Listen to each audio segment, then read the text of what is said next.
Okay, so. Hallöchen, ihr wundervollen Menschen. Ich habe es gerade so geschafft, die letzte Minute vor dem Start. Ich habe es gerade noch über den Twitch-Stream mitbekommen. Und jetzt geht's hier schon gleich los. Ich habe die ersten total verpasst. Ich habe hier nebenbei mein Essen. Ich bin gerade von der Arbeit zurückgekommen. Aber wir machen das jetzt. Und zwar starten wir heute mit Silence. Ich bin sehr gespannt. Ich habe immer mal wieder schon in den Chat mit reingehört oder in den Twitch-Stream. Und ja, wie ihr sehen könnt, geht es um das Inpatient-Projekt. Ren und Webby. Und jetzt lasst uns losgehen, weil es ist 21 Uhr. Losgehen, losstarten. Ich bin noch ein bisschen neben mir. Aber ich hab Bock. Okay. Ich esse nebenbei. Ich hoffe, das stört euch nicht.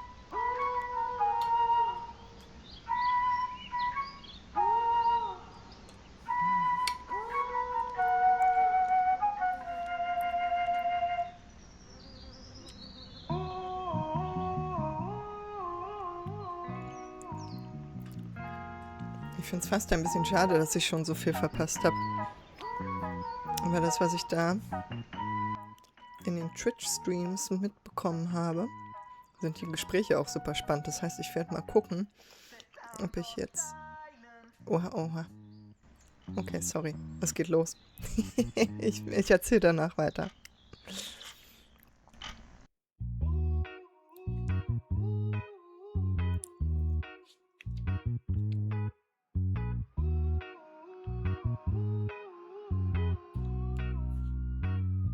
The sound of silence. It sounds so sweet. Das hat Ren schon angeteasert. Precipitating violence on these Brighton streets. Tommy Boy weighs down like 15 Stellas on his ones like a cappella. The beginning of the end, this night was Alpha and Omega. Necker, Jaeger, bomb invader, stomach lining, vodka chaser. Drunken and disorderly, no ordinary behavior. He was fucking smashed, to put it lightly. Stumbles off his stool and calls the barmaid not politely. Dicey glances from security, certainly they get lively. Waiting for a reason to leave Tommy Boy untidy. What a state, your barred mate. Procedure, heave the case to place to meet his dealer. Fetch a gram of white, a side of reefer. A shaky fate awaits the shady geezer. I need a couple of everything. Ecstasy, cocaine and ketamine. Nitrous amphetamine, masculine hit and a little blue pill so my do stay stiff. Wasted, blue pill. Tommy gets white boy wasted. That's white on the gums, can't taste it. Neck and knee then gun till your face shift. It's adjacent to the pavement. Stumble down Brighton pavement like it's fear and loathing in Vegas. There's a yank on the sidewalk pacing, so Tommy squares up like silence. It sounds so sweet. Precipitating on these Brighton streets.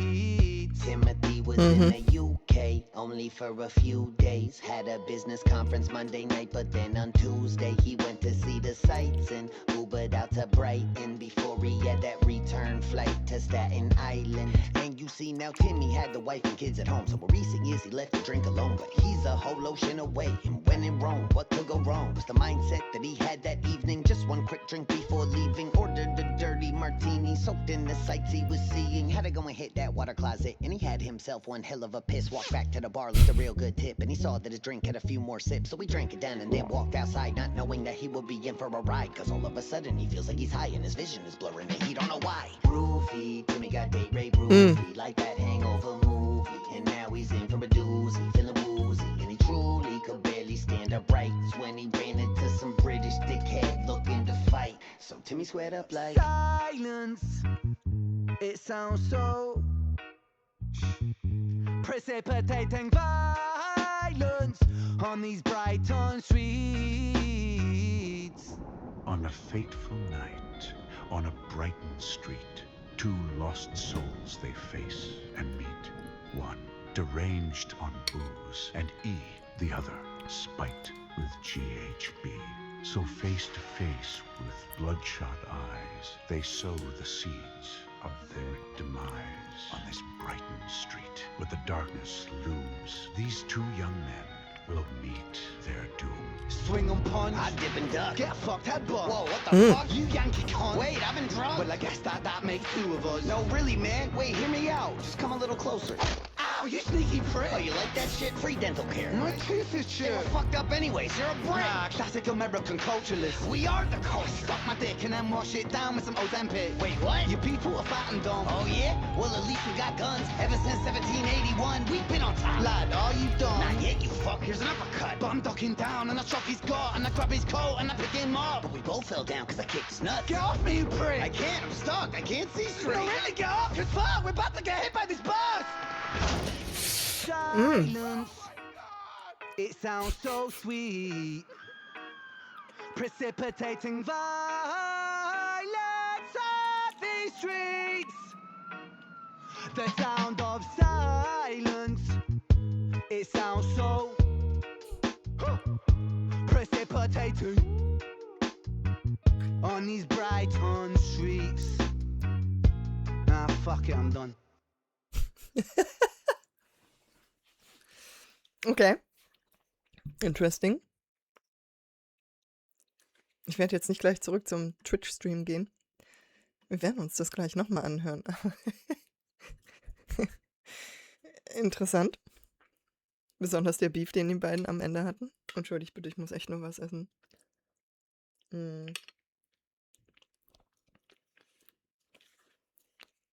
Also, im Chat wurde das auch schon gesagt. Es hat so ein bisschen Jenny und Screech, beziehungsweise auch Vincent's Tale Vibes gehabt. Ich habe bei den Visuals als erstes irgendwie an Richard gedacht. Das ist spannend. So geprimed sind wir quasi schon auf solche Sachen, ne, von Ren. Dass wir das sofort mit den Geschichten irgendwie verbinden. Ich brauche nur die Polizistenuniformen zu sehen und schon denke ich an Richard. Und ich hoffe, dass wir bald mehr von ihm erfahren, dass wir da irgendwie vielleicht noch eine Story zu ihm kriegen. Genau. Und ansonsten haben sich Ren und Webby in die Haare gekriegt, würde ich sagen. Entweder auf Drogen oder betrunken oder beides. Wenn ich das richtig verstanden habe, hat einer irgendwie Roofies ins Getränk anscheinend bekommen. Ich glaube, Roofies sind, wie nennt man das? Mein Gehirn, meine Güte. Die Sachen, die Frauen ins Getränk geschüttet werden, damit sie nicht mehr so Herr ihrer Sinne sind und man Zeugs mit ihnen machen kann. Irgendwie so in die Richtung geht das meiner Meinung nach, oder? Irre ich mich gerade total? Lass uns mich mal kurz googeln. Roofies. Ja. Da geht der Twitch wieder los, okay. Ach, Connor, hi. Ich mach nochmal kurz leise. Also. Ja, starkes Beruhigungsmittel, genau, das ist das. Genau. Jetzt bin ich aber doch gespannt, was die beiden zu dem Song sagen. Wollen wir uns das einfach erstmal anhören? Gucken, ob die ein bisschen was dazu sagen. IV. Spruced up. Yeah, rejuvenated Come on. entirely. What we saying? Do you like silence? You sound all good. Yeah. Come on. We've just got 2 more songs to go. Is it 2 more? I think it's Two more. One of them, Mhm. song is something you could call it. Yeah. We got Lunatic Lullaby next. Ooh, Which klingt is gut. it's a really interesting one. This is the one I've been like most excited to see people's reaction for. This one's all Ren. It's all Ren. I sat there and watched this be constructed and simply was like, yes, more.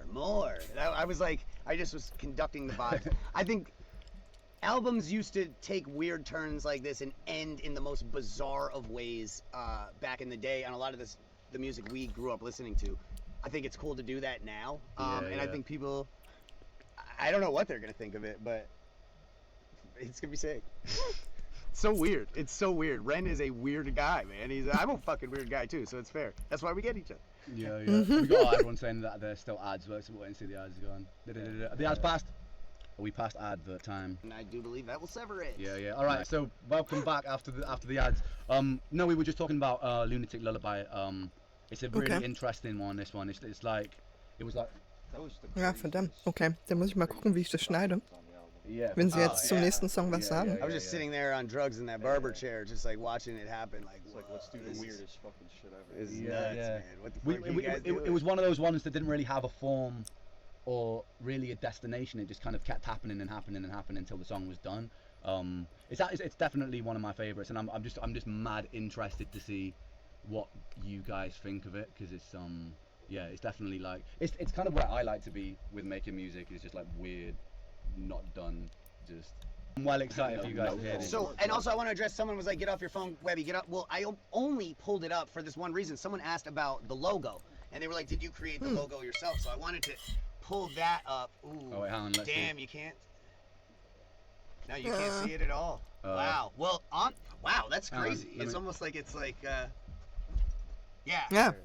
Yeah, There we see? That is the initial Inpatient logo right there.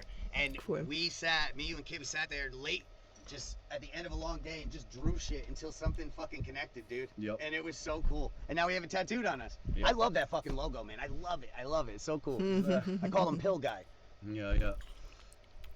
Right. Okay, so. Ich habe jetzt erstmal ein bisschen gegessen. Habe nebenbei den Twitch-Stream gehört. Jetzt werden gerade nochmal ein paar Fragen beantwortet.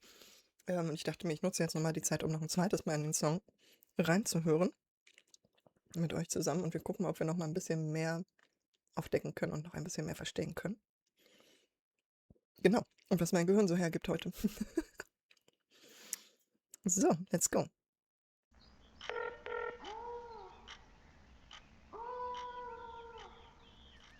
Okay, ich glaube, das brauchen wir nicht nochmal. So, let's go.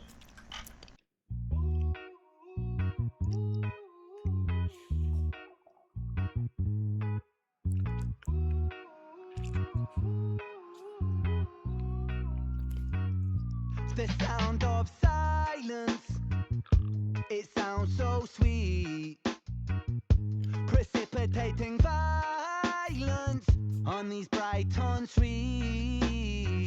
Tommy Boy weighs down like 15 Stellas on his ones like a cappella. The beginning of the end, this night was Alpha and Omega, Neco, Jaeger, bomb invader, stomach lining, vodka chaser. Drunken and disorderly, no ordinary behavior. He was fucking smashed, to put it lightly. Stumbles off his stool and calls the barmaid not politely. Dicey glances from security, certainly they get lively. Waiting for a reason to leave Tommy Boy untidy. What a state, your barred mate. Procedure, he vacates the place to meet his dealer. Fetch a gram of white, a side of reefer. A shaky fate awaits the shady geezer. I need a couple of everything. Ecstasy, cocaine and ketamine. Nitrous amphetamine, masculine hit and a little blue pill so my dude stays stiff. Wasted. Bei der Blue Pill, ich muss sagen, ich bin leider nicht genug drin. Ich weiß nur, dass es wahrscheinlich eine Matrix-Referenz sein könnte. Oder, könnte die Blue Pill auch Viagra sein? Also mein erster Gedanke war Matrix. Willst du die rote oder die blaue Pille? Und ich bin mir nicht sicher, ob die blaue Pille nicht die ist, wo man quasi in seiner Illusion bleibt. Und die rote Pille die ist, wo man aufwacht. Das wäre interessant, aber ja, wenn man ganz viel Drogen nimmt, dann kann es sein, dass man halt in seinem Film, sozusagen in seinen Filmen ist und mit der Realität nicht so viel zu tun haben will. Oder ich verwechsel das Ganze und es ist tatsächlich die Pille, die einen aufwecken soll aus diesem ganzen Schlaftraum des Alltags, des Lebens. Helft mir in den Kommentaren, klärt mich auf. Und wenn es sich um Viagra handelt. Ich meine, es gibt durchaus bestimmte Drogen, die dafür sorgen, dass es nicht mehr so gut läuft im Bett. Und wo Leute dann andere Drogen oder Viagra nehmen, um das wieder auszugleichen. Ich meine, ne, das, was er da aufgezählt hat, was er gerne alles hätte, nämlich einmal alles, ist ja durchaus auch erstmal eine Mischung, die auch interessant sein kann oder auch schwierig werden kann, wenn man Pech hat. Genau, so. Aber im Prinzip erstmal geht es darum, dass einer, der unterwegs ist und sich einen interessanten Abend gestalten möchte. Tommy gets white boy wasted. That's white on the gums, can't taste it. Neck and knee then gun till your face shift. It's adjacent to the pavement. Stumble down Brighton pavement like it's fear and loving in Vegas. There's a yank on the sidewalk pacing, so Tommy squares up like Silence, it sounds so sweet. Precipitating on these Brighton streets. Timothy was in the UK only for a few days. Had a business conference Monday night, but then on Tuesday he went to see the sights and Ubered out to Brighton before he had that return flight to Staten Island. And you see now Timmy had the wife and kids at home, so in recent years he left the drink alone. But he's a whole ocean away, and when in Rome, what could go wrong? Was the mindset that he had that evening. Just one quick drink before leaving, ordered a dirty martini, soaked in the sights he was seeing. Had to go and hit that water closet, and he had himself one hell of a piss. Walked back to the bar with a real good tip, and he saw that his drink had a few more sips, so he drank it down and then walked outside, not knowing that he would be in for a ride. Cause all of a sudden he feels like he's high and his vision is blurring and he don't know why. Genau, das ist der spannende Part, ne? Er hat einfach, ne, ganz normaler Typ aus Amerika, der in England quasi Urlaub macht oder ich weiß gerade gar nicht, ob sie gesagt haben, warum er da ist, ob es Arbeit ist oder so. Macht sich einen schönen Abend in der Bar und geht auf Toilette und kommt wieder und sieht, ich habe noch ein paar Schlückchen in meinem Getränk, das trinke ich aus. Und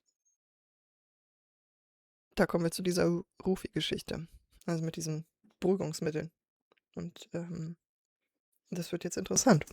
Roofy, Timmy got date rape roofy, like that hangover movie. And now he's in for a doozy, feeling woozy. And he truly could barely stand upright when he ran into some British dickhead looking to fight. So Timmy squared up like Silence, it sounds so Sweet.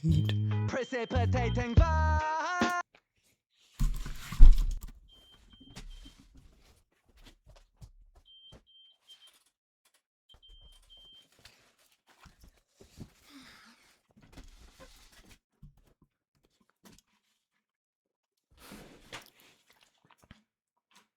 looking to fight. So Timmy squared up like Silence, it sounds so precipitating violence on these Brighton streets. On a fateful night, on a Brighton street, two lost souls they face and meet. One deranged on booze, and E, the other spiked with GHB. So face to face with bloodshot eyes, they sow the seeds of their demise on this Brighton street. With the Das ist echt cool gemacht, ne? Wie das so these ein two young men will meet. Oldschool swing 'em Dracula-Film. on, dip and duck. Get fucked headbutt. Whoa, what the fuck? You Yankee cunt. Wait, I've been drunk. Well, I guess that makes two of us. No, really, man. Wait, hear me out. Just come a little closer. Ow, you sneaky prick. Oh, you like that shit? Free dental care. My tooth is They were chipped. fucked up Free anyways. dental You're a care. prick. Ah, classic American culturalist. We are the culture. Suck my dick and then wash it down with some Ozempic. Wait, what? Your people are fat and dumb. Oh, yeah? Well, at least we got guns. Ever since 1781, we've been on top. Lad, are you dumb? Not yet, you fuck. Here's an uppercut. But I'm ducking down and I chop his gut and I grab his coat and I pick him up. But we both fell down because I kicked his nuts. Get off me, you prick! I can't. I'm stuck. I can't see No, straight. really, get off! Cause fuck, we're about to get hit by this bus! Bang! Silence. It sounds so sweet. Oh mein Gott! Precipitating violence on these streets. The sound of silence. It sounds so precipitating on these Brighton streets. Ah, fuck it, I'm done. Und was ich auch noch geil fand, war diese hohe Frauenstimme, die so zwischendurch so Sirenengesangmäßig da durchkam. Genau, also die beiden sind am Ende aneinander geraten und haben sich so aneinander verheddert, dass sie vom Bus überfahren wurden. Typischer Abend halt so, ne? Ach ja, das war auf jeden Fall sehr schön. Hat sehr viel Spaß gemacht. Ich bin sehr gespannt. In 7 Minuten geht schon wieder der nächste Song los, meine Güte. Wie soll ich das so machen? Ich habe jetzt noch 2 Songs vor mir.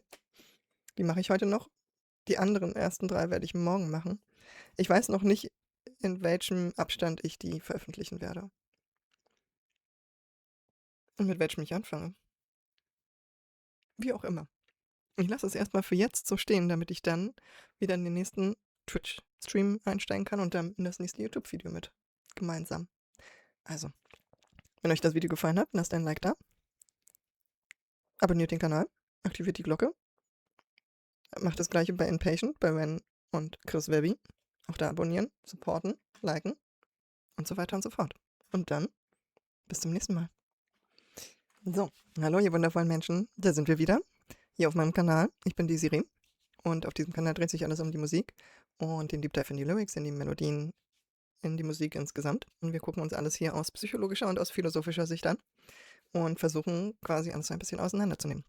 Und heute, wie ihr vielleicht schon sehen könnt, haben wir den Twitch-Live-Stream von dem Inpatient-Projekt, also aus Ren und Chris Webby bestehend.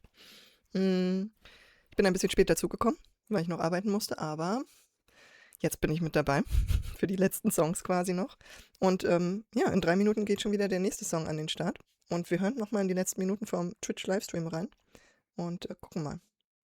Genau, let's go. Guys, I really hope that this musically, like I fucking I don't remember what I said. I love this tune. A lot of it is about music for this song, so if you try and like let the music almost say half of the lyrics, I think that'll have the first half of the song is just instrumental. Yeah, close your eyes. Wow. Yeah, Yeah, maybe watch it, but close your eyes. You're welcome to do Put that. your headphones on, zone out, man. It's a really good one. Let me find the link and chuck it in chat. But for anyone new who's joining us, we're releasing an album. Let me just get this in the chat over here. We're releasing an album that is coming out today, and in half Okay, an hour's da haben time, wir's. fucking hell, in half an hour's time, the whole album will be yours, and it will also, yeah, That is insane, dude. Fucking 2.5, 3 years in the making. Insane. yeah. Wow. To finally be sitting here with you fellas doing this. yeah. Wow. Crazy. Put them in, dude. All of us. Fucking Planeteers. Come on, Yeah. let's go. All right, Love Lunatic Inpatient. Lullaby, let's go. I'll see you after the song, guys. See ya.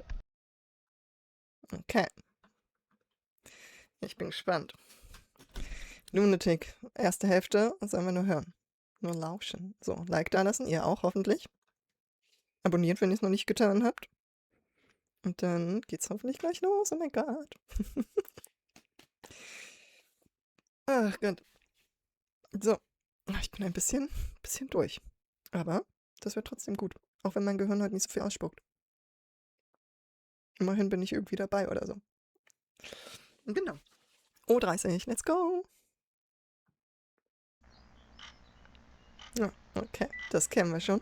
Nur für den anderen Song.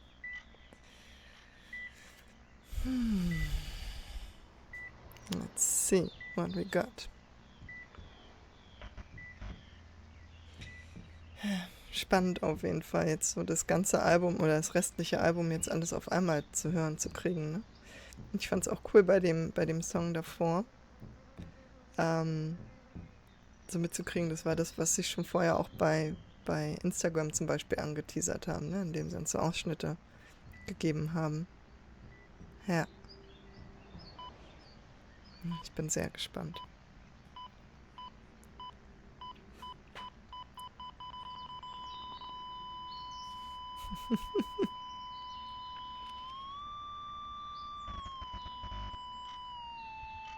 Okay.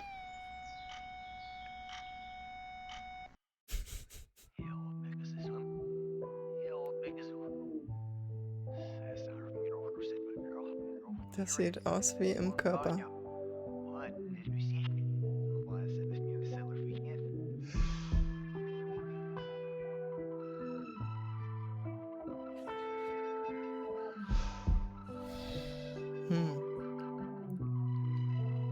Sieht aus wie ein Baby, was im Mutterleib ist. Die Sicht.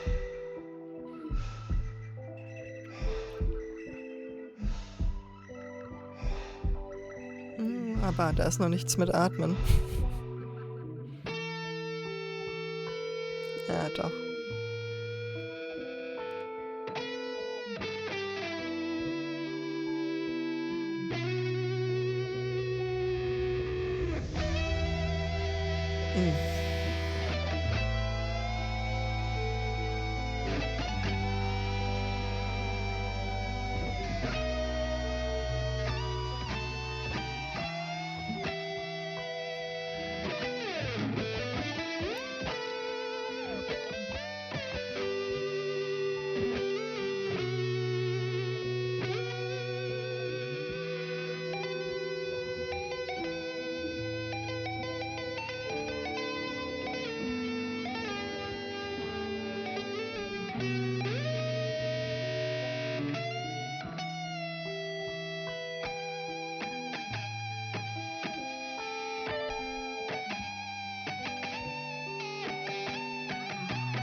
Bring me to life.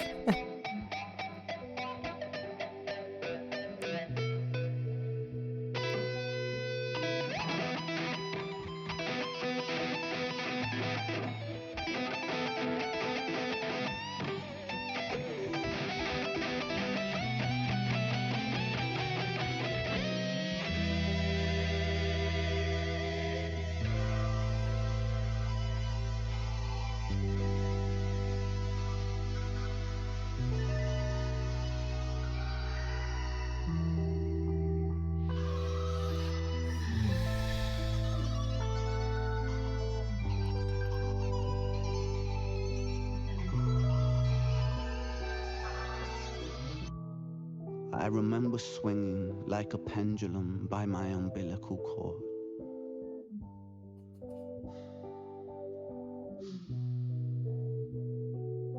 The surgeon held me up proudly like a prized fish, and all I could think was put me back. Put me back. To be violently ejected from the safety of the womb into this Tartarian nightmare felt cruel. I looked up at my mother, once my home, and now the orchestrator of my exile, and I felt deserted. Wow. I'd feel this feeling again, with everyone that I'd ever loved.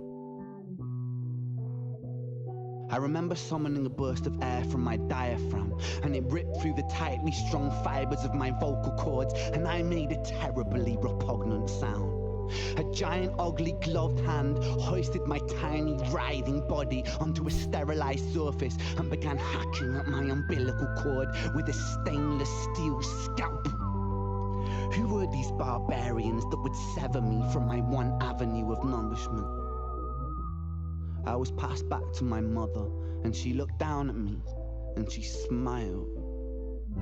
How can you smile at a time like this? What is this world? I quickly realized that I did not belong here. The one thing that brought solace, that brought peace, was the rhythmic beat emanating from my mother's heart monitor. I remember it clearly now. It beeped like a metronome. Steady. Rhythmically. And all of a sudden, I could hear music. Yeah. I could hear music, and in that music, I could hear the heartbeat of the universe, primal, connected, formless yet with form, empty spaces filled with bursts of matter, and I was enamored, I was in awe, I was at the altar of gods. I knew I had to pursue this feeling every day, or I would surely die. Wow.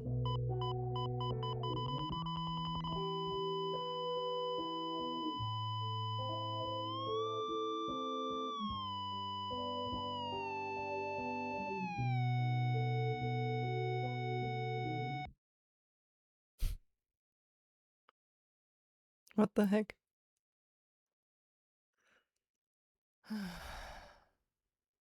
Wow.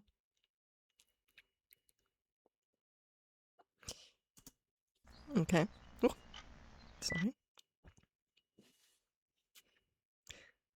Also erstmal das Gitarrenspielen. Absolut genial. Die Musik im Hintergrund, die zwischenzeitlich so ein bisschen wie an so ein klassisches Alien-Film-Ding erinnert. Passt zum Thema und zum Text.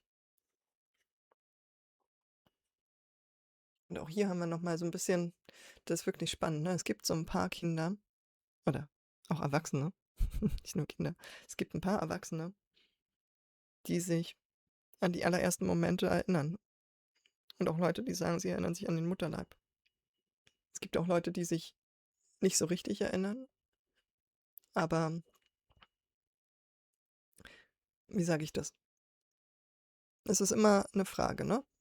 Also die meisten Erinnerungen, die wir haben nur bedingt was mit der Realität zu tun. Und gerade wenn es um zum Beispiel Traumaverarbeitung geht, dann arbeiten wir ja oft genug auch mit Erinnerungen. Entweder verdrängte Erinnerungen oder bewusste Erinnerungen, so an Geschehnisse. Und nicht alle davon sind so passiert, aber das Gehirn hat sie so eingespeichert. Und das Gehirn hat beschlossen, dass das belastend und zu viel war. Und für mich an dem Punkt als Therapeutin ist es scheißegal, ob das jetzt nun echte Erinnerungen sind, ob das so passiert ist oder nicht. Weil es geht hier nicht um richtig oder falsch, sondern es geht darum, was das System dieses Menschen eingespeichert hat und wie es sich für ihn anfühlt. So, klar, ab einem gewissen Grad, wenn es dann darum geht mit Täter und so weiter, ne, so wird es natürlich trotzdem auch interessant, wie viel Wahrheit da dran ist. Aber in der Traumaverarbeitung, in der reinen, arbeiten wir nie mit Wahrheit. Da geht es immer um das Gefühl und um die innere Erfahrung, die inneren Bilder, die inneren Geräusche, Töne, was auch immer. So, das innere Gefühl oder das äußere Gefühl. Und das ist das, was verarbeitet werden muss. Egal, ob es jetzt nun wild zusammengewürfelt ist und vieles davon gar nicht stattgefunden hat oder Dinge hinzugefügt wurden oder nicht, ist dabei völlig egal. Und es gibt genügend Leute, die sagen, gerade, ne, dass sie zum Beispiel ein Geburtstrauma haben. Durch entweder mit einer Saugglucke geholt worden sein oder Kaiserschnitt oder was auch immer. Die sich im Frühchen, die in so einen Beatmungskasten gekommen sind und von so einer krassen Lampe angeleuchtet wurden, ne, die davon noch immer irgendwie Schwierigkeiten haben, Ängste bekommen. Und wenn man da in die Traumaverarbeitung geht, plötzlich solche Sachen hochkommen, die komplett aus dem Bewusstsein raus waren. Die dann plötzlich sagen, oh ja krass, ich erinnere mich irgendwie, ich lag da und da war dieses grelle Licht und ich wollte weg und ich war dem ausgesetzt oder irgendwie solche Sachen, ne? So. Und was irgendwie wiederum dann verhaftet ist mit Angststörungen zum Beispiel, die seit der Kindheit bis zum Erwachsenenalter sich durchziehen und wo keiner in der Therapie irgendwie es geschafft hat, das zu verarbeiten. Und das ist mega spannend. So. Von daher ist das eins, ne, was Ren hier vielleicht beschreibt, so dieses, du kommst aus diesem Mutterleib und kommst auf diese Welt. Vorher war alles ruhig, ne, es war entspannt, du warst safe, du hast dein Essen bekommen, es war warm, es war kuschelig, du hast einen Platz für dich gehabt. Und plötzlich wird es grell, es wird laut, überall, du spürst irgendwas an deiner Haut, deine Wahrnehmung explodieren und dein Gehirn kann das überhaupt nicht verarbeiten. Und woher wissen wir das mehr? Dass es nicht Babys gibt oder dass Babys nicht spüren, wenn die Nabelschnur durchtrennt wird? Woher wissen wir das? Vielleicht spüren die das. Und der zweite Punkt, ne, dieses, ey, was will ich hier? Könnt ihr mich bitte wieder zurückpacken? So, ich will das gar nicht. Warum lachst du hier überhaupt? Warum lächelst du mich so an? Das ist nichts Schönes hier. Ne? Und ich meine, früher war es ja noch so, ich weiß gar nicht, ob das immer noch der Fall ist, dass Babys quasi auf den Kopf gehalten wurden und einen Klaps quasi auf den Rücken bekommen haben für den ersten Lungenzug oder den ersten Atemzug sozusagen, ne? Damit das restliche Wasser aus der Lunge rausgeht und geatmet werden kann. Auch das, du kommst aus so einer Umgebung und als erstes kriegst du erstmal so einen Schlag hinten auf den Rücken. So, und du bist eigentlich keine Berührungen gewöhnt. Plötzlich greift dir jemand ans Bein und fasst dich da an und du hängst kopfüber und all das. Das sind so viele Eindrücke. Und du denkst dir, what the fuck? Also, inwiefern Babys denken können, ne? Die kriegen erstmal nur, haben ganz viele Reizeindrücke und ganz viele Emotionen. So, und sind völlig überfordert. Und Ren drückt das hier jetzt als Gedanken aus. Und das ist wirklich spannend, ne, mit diesem Alien-Ton, so. Weil sowohl Ren als auch Webby haben ja immer wieder auch gesagt, ne, dieses mich als nicht zugehörig fühlen, als Alien auf dieser Welt fühlen. Und ich habe ja auch schon in den anderen Videos gesagt, dass das oft Menschen auch im neurodivergenten Bereich so geht, dass sie immer wieder in dieses Gefühl kommen von, ich gehöre hier nicht hin, es ist nicht meine Welt, irgendwie bin ich hier fehl am Platze. Ich will das nicht. Kann man mich irgendwie bitte dorthin bringen, wo ich eigentlich herkomme? So. Und ja, mega, mega spannend. Sehr cool. Genau. Ich würde es jetzt so stehen lassen und nicht nochmal eine zweite Runde machen, weil ich glaube, das braucht man jetzt gar nicht so sehr doll auseinanderpflücken. Ich glaube, das ist gut, dass das so allgemein jetzt quasi so gehalten ist. Wenn ihr aber noch Gedanken habt oder sagt, Daisy, das hättest du vielleicht nochmal drauf eingehen können oder Fragen habt oder was auch immer, dann in die Kommentare. Ich antworte auf jeden Fall. Und wenn euch das hier gefallen hat, dann lasst mir ein Like da. Wenn ihr mehr von diesem Content sehen wollt, abonniert den Kanal. Und ansonsten, ja, sehen wir uns quasi gleich wieder für den nächsten Song. Also, macht's gut. Hallo, ihr wundervollen Menschen, willkommen auf meinem Kanal. Ich bin Desiree und auf diesem Kanal dreht sich alles um die Musik, den Deep Dive in die Lyrics, in die Melodien, in die Musik und alles, was sonst noch so dazu gehört. Und wie ihr vielleicht schon sehen könnt, haben wir heute das Impatient-Projekt, nämlich von Ren und Chris Webby. Und wie wir hier immer wieder auch jetzt zu hören kriegen, auch von JP, der eigentlich der dritte Part von Impatient ist. Und ihr könnt sehen, wir haben hier schon den Live-Twitch-Stream online. Ich versuche immer mal wieder so ein bisschen mit reinzuhören. Ja, und bin sehr gespannt auf den nächsten Song, der kommen wird. Wir haben gerade, na, was hatten wir hier? Wie hieß es? Ach Gott. Lunatic Lullaby, genau. Und der nächste Song wird dann hoffentlich auch gleich kommen. Ich bin sehr gespannt, was das so wird. Ja. Und jetzt lasst uns mal in den Twitch-Stream reinhören. Ich werde das so ein bisschen wahrscheinlich durchkürzen und so weiter. Aber, warum ist der Chat jetzt hier größer geworden als das Video? Wie auch immer. Lasst uns mal hier reinhören, was die Jungs so CD, erzählen. you Wie can auch immer. pre-order it on vinyl. This is the last sprint towards the finish line. We've got Asylum coming out in 15 minutes. Big song that's like really close to Asylum. my heart on this record. I love the sentiment of it. And then the whole album is yours, guys, and you can listen to it from start to That's finish. so crazy, bro. That's so crazy, bro. It's literally, type that link in on your browser. literally Yeah. coming out. It The will come whole up with the thing pre-order is literally coming This one out. here. It's like all these songs. I had to sit down for a second. My My website- website's fatigued. I had certain entire days I was No, but useless. they you know? were whole day. Yeah, that was like Yeah. from moment of waking up to like 3-4 a.m. Yeah, Go, yeah. Go. And then like when you had your treatments, that's where Yeah. I'll be like, all right, and that's how Bad Company came about. Yeah, I was yeah. like, he's Hmm. not here today. No, it Let was- me. Are we gonna make a song or not make a song? Let's make a fucking song. You know, and then we like both you guys carried would that. go to bed and then I'd be in And there he'd with still- Kai or like Yeah, you know whatever. he'd be we making do. beats with Kai Yeah. after we both knocked out at ridiculous hours in the morning. That's how we got Yeah, me and my yeah, monster. yeah. Lunatic Lullaby, I think, like initial Those- like that's skeleton for that. foundation, yep. early hours in the morning, A man. few others maybe even Those too. those A lot of magic down the hours. road was like a really early Yeah, in the morning. yeah, for, with him and Kai, yeah. Then we kind of stumbled Yeah. upon it. A Yeah. lot of So sleep was cool. sacrificed to make this album, guys. Tons of sleep. Oh yeah, so Yeah, much yeah, sleep. yeah. is- Oh my god, I forgot what true unadulterated sleep feels like. I wake up Yeah. every morning because I'm 5 hours behind you. So I wake up every day and the WhatsApp chat is just like bing, bing, bing. I'm like, fuck. Wow. I feel Like, wait, that. I'll get you the video. Like, you know, and I'm just, and then you guys go to sleep and I'm left there with my thoughts in America for like hours. Like, damn. Yeah. like- Bro, I hit a bong after that project. I don't think I was getting high anymore. Oh yeah, you were on another plane where like high would no longer exist. Yeah, different No, that was dimension. an experience. Encapsulated because I was always saying like, yo, I Yeah. see this all in like Cuphead. Yeah, art. yeah. You know, it's like, and I kept bringing that up. I'm like, Cuphead. I bought a Cuphead art book so I could show them. Yeah, like I see with like these, those are like the characters because that's when asylums were also big. Yeah. Like asylums were crazy institutions when you really know about it. So what this item or album, excuse me, is titled. Asylums were nuts. They locked people up for anything and did insane experiments to them, all because they decided that they weren't fit to live in society. Yeah. And now, Yeah. I mean, I don't think society's fit for us at this point.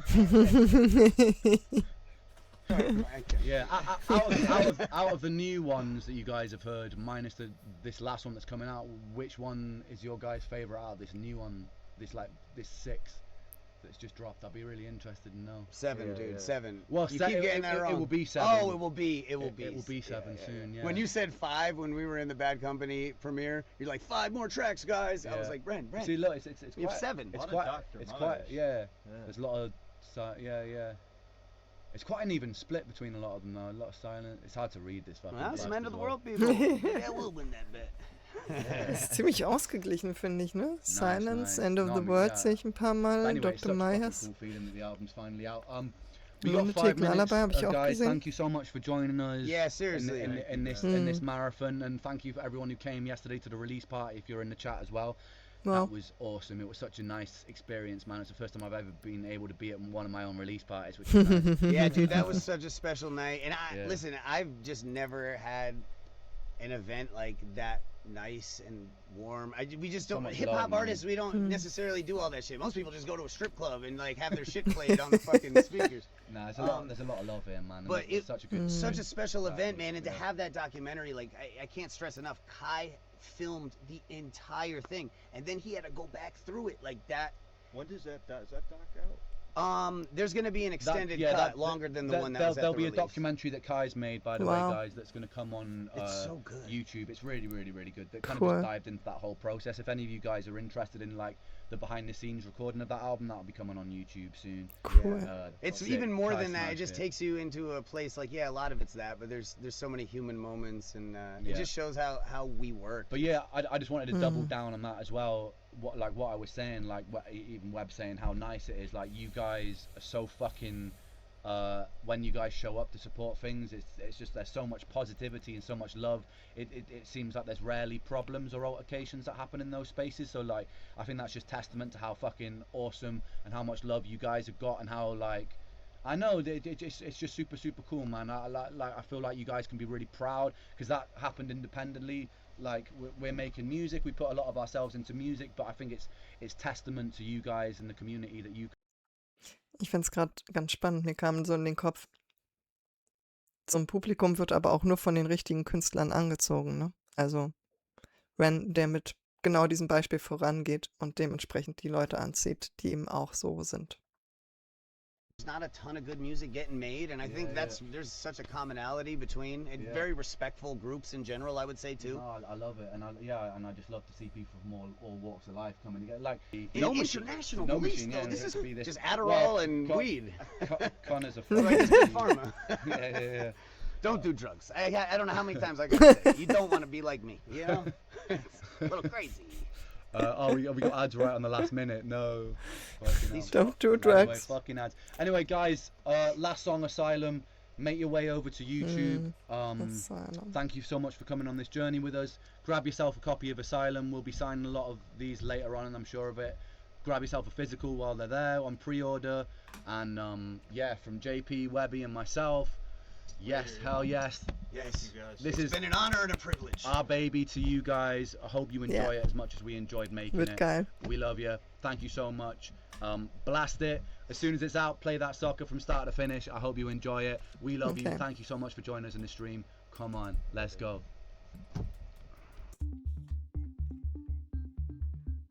So, machen wir hier dicht. Hier an. Und let's go. Machen wir hier mal so. Dann geht's hier nochmal einen letzten Start. Bin so gespannt. Like da lassen.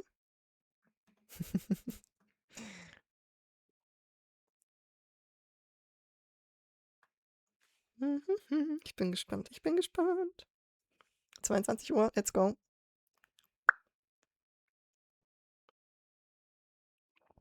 Na? Nochmal? Ja. Okay, let's go. Feuer.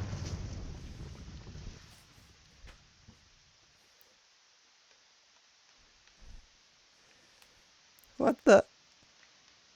Dude, it's fucking pissing it down now.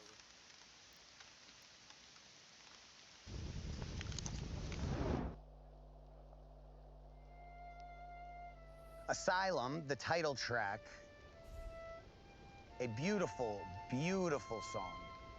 That was one of the first three when he was out doing the Baggage video that started coming together. Really?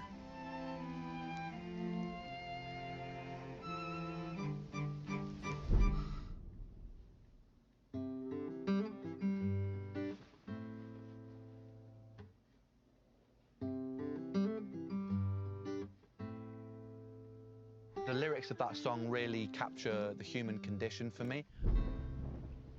Wow. The hypocrisy of the human condition, but not in a way that's blamey, in a way that acknowledges the hypocrisy of the human condition.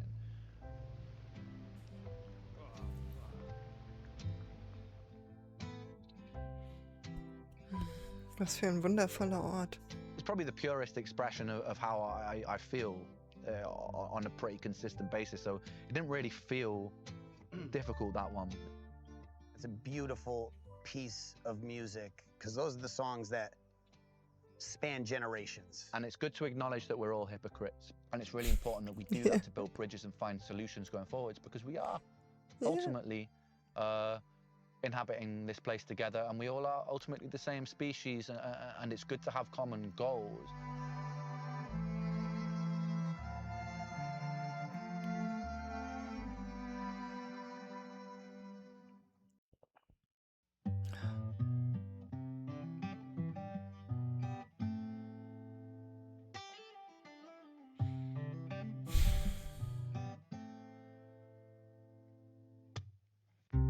preacher sins on Sunday morning. The sheriff steps outside the law. The teachers don't know much at all, and it's all the same. Empires rise and empires fall.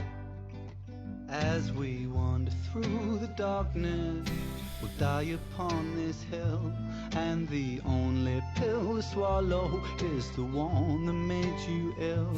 In this virtual reality, it's hard to see what's real. There's something left worth saving, I'm holding on to still. The doctor is your local dealer. The banker cuts himself a check. The politician you believe in is never around, just empty promises and death. As we wander through the darkness, we'll die upon this hill, and the only pill to swallow is the one that made you ill. In this virtual reality, it's hard to see what's real. There's something left worth saving that hasn't yet been killed. Where do we go when bound by the chains? When the tide gets low, I wait for the waves. Still I learn to let go with hope for change. When the world is an asylum, how do you stay safe?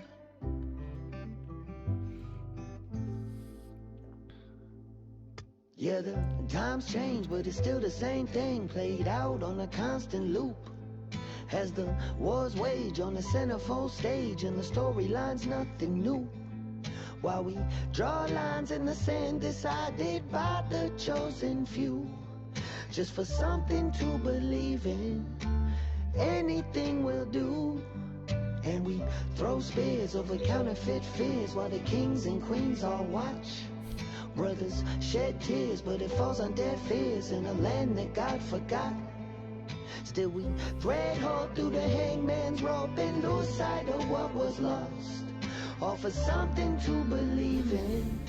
But was it worth the cost? As we wander through the darkness, we'll die upon this hill, and the only pill to swallow is the one that makes us ill. In this virtual reality, it's hard to see what's real. There's something left worth saving that hasn't yet been killed. Where do we go when bound by the chains? When the tide gets low, I wait for the waves. Still I learn to let go with hope for change.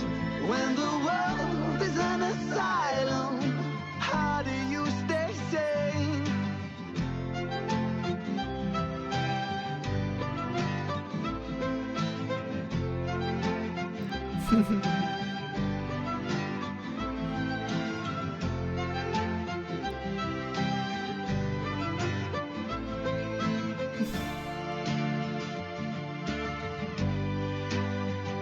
Hold on, hold on, hold on.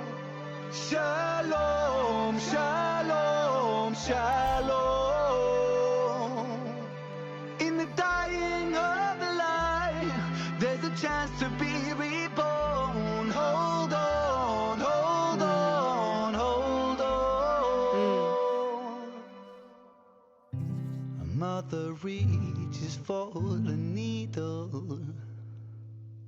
A baby's lost before it wakes.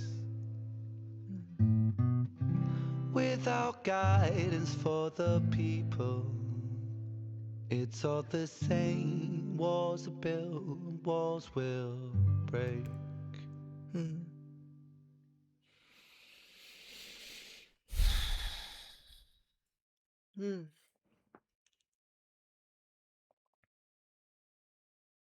Okay.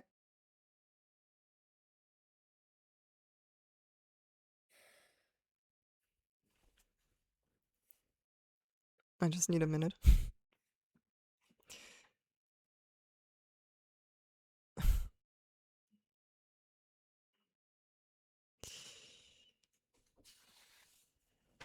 Ah, schön.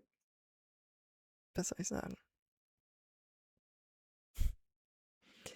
Ähm,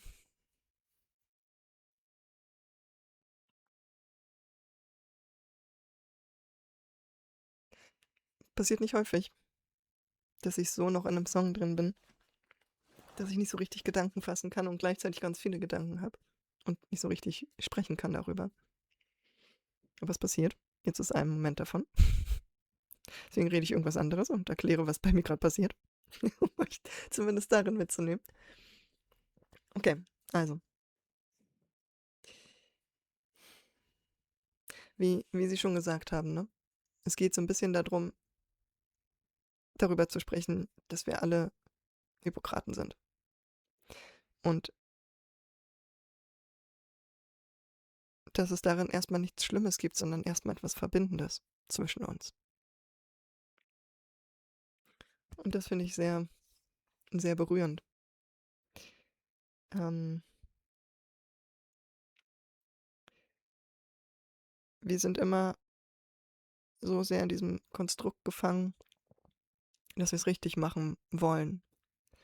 Und was jetzt nun das Richtige ist. Und jeder hat sein eigenes Konstrukt oder mehrere Konstrukte davon, was jetzt richtig ist. Davon abhängig, wie wir aufgewachsen sind, in was für einer Kultur wir aufgewachsen sind, wie unsere Familie so gewesen ist. Ne? Also in welcher Gesellschaftsschicht sind wir auch aufgewachsen? Was haben unsere Eltern oder unsere Familie erlebt?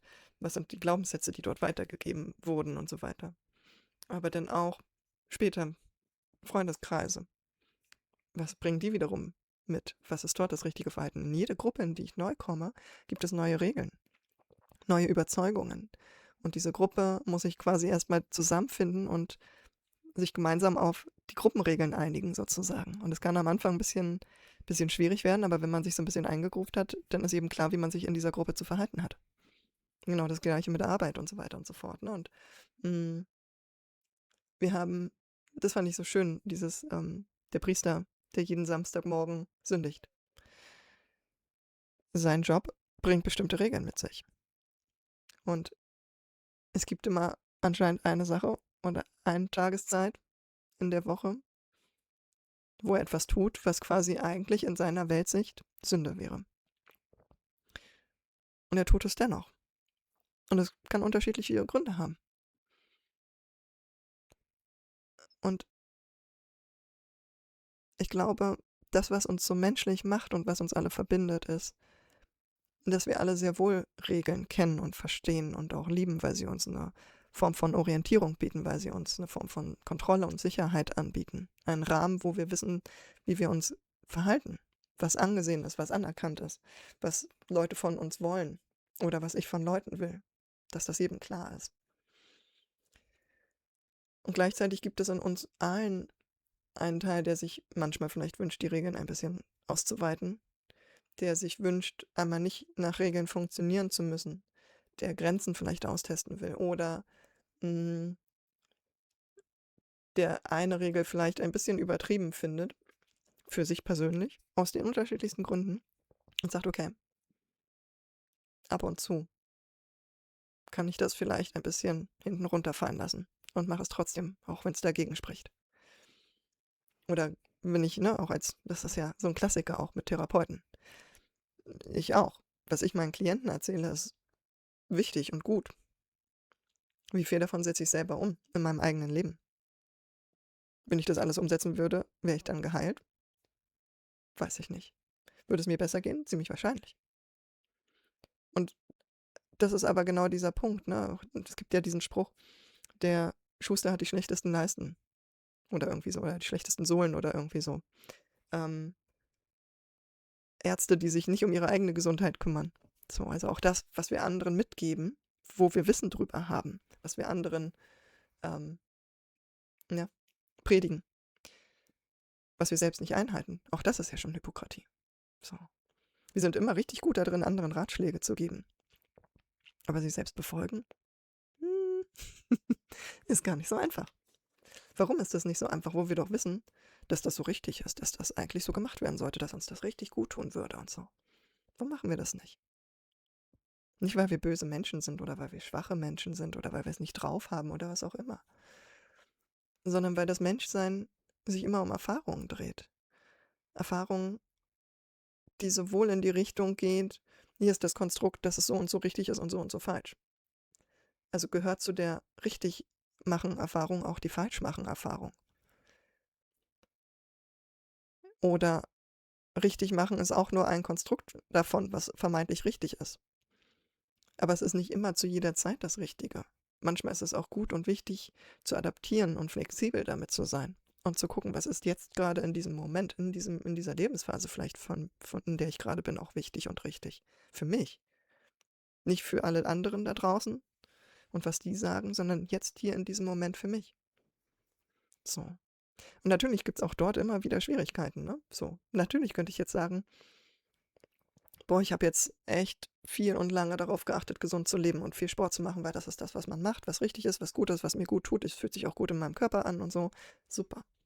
Aber heute will ich mal die Regeln brechen und ich will mir einfach Süßigkeiten reinhauen.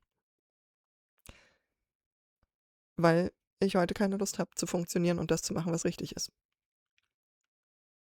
Und trotzdem predige ich anderen, dass sie Sport machen sollen und sich gesund ernähren sollen. Und ich predige mir das selber auch und dann mache ich mir vielleicht sogar noch Vorwürfe und Schuldgefühle, dass ich jetzt schon wieder eingebrochen bin und hacke selber auf mir rum. Oder ich breche immer öfter ein, naja, jetzt habe ich ja gestern auch schon, na komm, dann mache ich jetzt halt so eine Cheater-Woche, wo ich halt jetzt die ganze Woche halt Schrott esse. Und dann merke ich plötzlich, wie es mir wieder schwerfällt, in meine alte Gewohnheit reinzukommen, gesund auf mich zu achten. Und das gehört alles zu der menschlichen Erfahrung irgendwie dazu. Wie das Gehirn so funktioniert, wie wir uns selbst bescheißen und betrügen und belügen, wie wir andere belügen und betrügen, wie wir uns die Welt so drehen, dass sie genau so reinpasst, wie wir uns das gut selber zurechtlegen oder auch für anderen rechtfertigen können. Warum machen wir das? Weil wir dazugehören wollen, weil wir geliebt werden wollen, von uns selbst und von anderen. Also müssen wir all das, was vermeintlich irgendwie zwiespältig ist oder polarisiert ist, abgelehnt ist, müssen wir irgendwie so drehen, dass es gerechtfertigt ist, dass wir das jetzt gerade so machen. Oder wir gehen in die Selbstanklage, Selbsthass, was auch immer, Depressionen, was auch immer, so ein ganzer Kram, der darauf beruht. Das ist ein Riesenfeld, was hier im Prinzip zu diesem Song besprochen werden könnte, ne? Und ich glaube, ich will es gar nicht so riesig machen. Ich glaube, das reicht, dass wir das so stehen lassen. Und ich mache jetzt auch nicht nochmal, ich bin, glaube ich, auch einfach zu müde, um jetzt noch eine Runde zu machen. Ich hoffe, ihr verzeiht mir das. Aber was für ein wundervoller Song und auch ein wichtiger Song, ne? Diese Menschlichkeit einfach zu lieben und anzunehmen. So, eigentlich ist es ein Liebessong an die Menschheit, an das Menschsein, an all die Aliens, an all die versuchen zu funktionieren, an all die versuchen irgendwie zu überleben, an all die Hypokraten. Wir sind alle selber Hypokraten. Ich bin totaler Hypokrat. Meine Güte, was ich hier so alles erzähle und was ich dann lebe. Meine Güte. So. Und ich mache da auch überhaupt keinen Hehl mehr draus. Früher habe ich mich dafür auch geschämt. Ich habe mich selber dafür verurteilt. Ich habe versucht, irgendwas darzustellen. Ich habe versucht, irgendeine Fassade da irgendwie aufrechtzuerhalten. Habe mir 50.000 Gedanken darüber gemacht, was jetzt andere wohl von mir wollen, was von mir erwartet wird. Und habe versucht, das irgendwie vor diesen Menschen auch darzustellen. Und dann bin ich quasi hinter der Kulisse einfach weggebrochen. So, und es hat einfach nur dazu geführt, dass ich immer dachte, irgendwas stimmt mit mir nicht. Ich bin irgendwie falsch. Aber ich weiß gar nicht, wer das gesagt hat. Ach, verdammt, ich krieg's nicht mehr hin. Vielleicht wisst ihr das, dann droppt mir das gerne in die Kommentare gleich. Aber es gibt jemanden, der gesagt hat, dass das Leben ist Dualität. Unsere Realität besteht aus Dualität. Es gibt immer vermeintlich zwei Seiten oder irgendwas, was vermeintlich gegeneinander spricht. Und das ist auch diese Polarisation, von der Ren immer spricht. Ne? Auch in den ganzen Vincent Tales und so weiter. Dieses Hyperpolarisieren. Das machen wir ja immer wieder und da habe ich auch schon oft genug drüber gesprochen. Ne? Aber man, und das mal außerhalb von Bewertung einfach zu nehmen. Außerhalb von das eine ist gut, das andere ist schlecht, das ist richtig, das ist falsch. Sondern einfach, ja, es gibt das Konzept, wo das gegen das steht oder dass das Gegenteil von dem sein soll. Aber alles davon gehört zur menschlichen Erfahrung. Und es geht nicht darum, das eine zu vermeiden, sondern es geht darum, alles da sein zu lassen. Und gerade die Sachen, vor denen wir am meisten Angst haben oder die wir am wenigsten fühlen wollen, das sind die Sachen, wo es genau darum geht, die einfach mal nur da sein zu lassen. Und wenn es nur für einen Moment ist, ganz bewusst sich hinzusetzen und zu sagen, okay, komm, ich spüre jetzt einfach mal meine fucking Wut. Und nehme sie als Erfahrung. Nicht als, ich bewerte jetzt, dass ich traurig bin, weil dies passiert ist und weil das gewesen ist und weil der doof ist oder was auch immer, so. Oder dass traurig irgendwas ganz Schlimmes ist und deswegen muss ich noch viel trauriger sein oder so. Sondern es wirklich als Erfahrung zu nehmen von, ja, das ist jetzt Traurigkeit. Ich spüre Traurigkeit aufgrund einer Geschichte, die ich erlebt habe. Das ist die Erfahrung. Und erstmal nichts damit zu machen. Keine neue Strategie, wie ich da jetzt drauf reagieren muss, auszuarbeiten. Sondern einfach mal nur damit zu sein. Und dann kann ich dann nachher auch immer noch in eine Strategie gehen oder gucken, was es braucht oder was auch immer. So. Aber wir haben verlernt, einfach mal nur das da sein zu lassen, was gerade da ist. Wir wollen immer sofort handeln. Und wir machen nicht mehr die Erfahrung von dem, was ich da gerade erlebe. Und das finde ich wahnsinnig wichtig. Ja. Mensch, da hat mich der letzte Song jetzt nochmal ordentlich gecatcht. Also was heißt der letzte Song? Ich habe jetzt nur noch die letzten 3 mitgekriegt und die ersten 3 verpasst. Da werde ich mich dann jetzt wahrscheinlich morgen mal ransetzen an die anderen 3. Und dann mal gucken, vielleicht schaffe ich das irgendwie 2 Videos die Woche zu droppen. Entweder mache ich so oder ich mache 2x2 oder so. Ich guck mal. Ich lasse mir irgendwas einfallen. Ihr werdet ja dann am Ende sehen, was bei YouTube rauskommt. Genau, so erstmal meine Gedanken. Wenn euch das gefallen hat, lasst mir ein Like da. Aktiviert die Glocke. Abonniert den Kanal. Wenn ich irgendwas übersehen habe oder wenn euch eigene Gedanken dazu gekommen sind, die ich hier noch nicht erwähnt habe. Oder Gedanken zu meinen Gedanken oder was auch immer. Total gerne in die Kommentare. Ich freue mich über jeden Kommentar. Und ansonsten wünsche ich euch hier erstmal noch einen wunderschönen Abend. Macht's gut.